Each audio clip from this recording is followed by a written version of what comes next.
प्रश्न 1. कोणत्या प्राण्याच्या दुधात सर्वाधिक प्रथिने असतात? पर्याय आहेत. अ. गाय, ब. म्हैस, क. उंट, ड. मेंढी. बरोबर उत्तर आहे ड. मेंढी.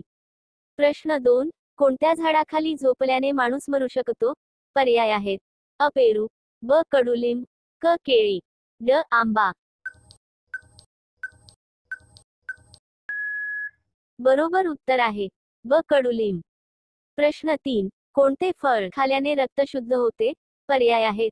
अ. बटाटा, ब. पपई, क. रताळे, ड. केळी. बरोबर उत्तर आहे ब. पपई. प्रश्न 4. कोणता प्राणी दूध आणि अंडी दोन्ही देतो? पर्याय आहेत. अ. ऑक्टोपस, ब. जिराफ, क. उंदीर, ड. ससा. बरोबर उत्तर आहे अ. ऑक्टोपस. प्रश्न 5. कोणत्या प्राण्यामुळे जगात सर्वात जास्त लोकांचा प्राण गेला आहे? पर्याय आहेत. अ. साप, ब. मुंगी, क. कुत्रा, ड. मच्छर. बरोबर उत्तर आहे ड. मच्छर. असेच व्हिडिओ पाहण्यासाठी ABCGK मराठी या YouTube चॅनेलला सबस्क्राईब करा आणि व्हिडिओ आवडला असेल तर व्हिडिओला लाईक करा आणि शेअर करा. धन्यवाद.